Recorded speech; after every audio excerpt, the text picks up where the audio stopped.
আমরা পেয়েছি আমাদের দুলা মুর্মু কাকুকে। আজকে আমাদেরকে একটা বিশেষ আলু চিহ্নিত করার জন্য নিয়ে যাচ্ছেন। কি আলুটার নাম কাকু? তোমাদের ভাষায় বলে আলুই, আর আমাদের ভাষায় বলে বাংলা। বাবলা। এই আলুটা প্রচুর তিতা। হ্যাঁ, একদিন হচ্ছে ওটাকে সংগ্রহ করে নিয়ে যেয়ে কেটে জলে ফেলে রাখতে হয়। ডাকের দিনই বেশি খায়, ডাক সংক্রান্তি। এটা সিদ্ধ করতে হয়, একটু একটু ভাত দিতে হয়। হ্যাঁ ভাত দিয়ে জলে রাখতে হবে। হ্যাঁ। এটা আবার পরিষ্কার করে দিয়ে আবার হাঁড়িয়ে সিদ্ধ করতে হবে। আচ্ছা, সিদ্ধ করে খেতে হবে। এই আলুটা কেউ যদি খায় তাকে নাকি স্নেক বাইট হয়নি, সাপে কামড়ায়নি? না না, যদি আবার তিতে খেতে পারো আবার। শোনো না, এই যে এখন যে আমাদের এখানে এত আলু হয়, আগে কি আলু ছিল? না, তোমরা ছোটবেলার থেকে আলু দেখে আসছো? আবার এরকম এরকম হয়। সেই জুন ফেরকা আপ টু ডেট আলু ছিল। কি আলু? জুন ফেরকা এত বড় বড় হবে। হ্যাঁ, যে ঘরে বীজ রাখ, মানে একটাই এক ডালি হবে। তোর তো আগে ছিল সেই গড়বেতা বুতুরিয়া নদীর ধারে আলু কুড়াতে যেতাম। তখন কি আলু ছিল? ননিতাল। এইসব এখন তো অনেক রকম বহু রকম বেরিয়ে এটা বাওলা আলু। মাটির নিচে হবে না? হ্যাঁ, মাটির নিচে। এটা হচ্ছে একটু হালকা খসখসা, যেটা একদম মসৃণ। এটা কি ওই আলু? না না, না, ওটা আলাদা। ওটা আলাদা।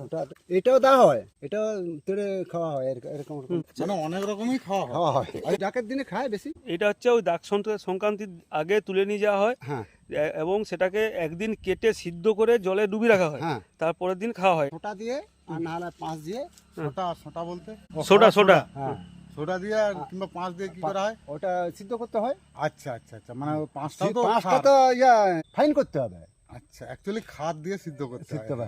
আচ্ছা, ওই গাছটা আর একটা আমার একবার দেখাও, তাহলে ভালো হবে। ওকে আমি চিহ্নিতকরণ করতে হবে। এইটাই হচ্ছে সেই আলু নাকি?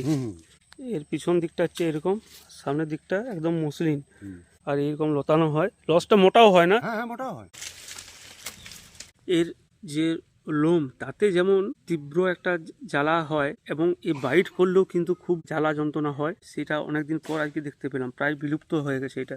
এই যে একটা আওয়াজ আসছে, এই আওয়াজটা এই গরুগুলোর গলাতে দেওয়া আছে, দেখুন ঠরকা। এটা এই যে গরুর মালিক যেন বুঝতে পারে যে তার গরু কোথায় গেল, বা প্রত্যেকটা গরুর গলায় দেওয়া আছে। গরুর গলায় যে ঠরকাটা আছে, ওটা তোমাদের ভাষায় কি বলে? টিপা। টিপা। হ্যাঁ। এটা ওই বাঁশ বা বাঁশের গোড়া দিয়ে তৈরি করা হয়, তাই তো? আর এখন অনেকেই স্টিলের গ্লাস দিয়ে। স্টিলের গ্লাস দিয়ে। স্টিলের গ্লাস দিয়ে। আচ্ছা, ওটা সব দিকে কিসের ভালো হয়? এখন ভালো হয় বাঁশের টিপাটাই ভালো। ওটা হয়তো জঙ্গলে গরু চড়ছে, হ্যাঁ। তাহলে হয়তো আমরা শব্দ পাবো যে এখানে আছে।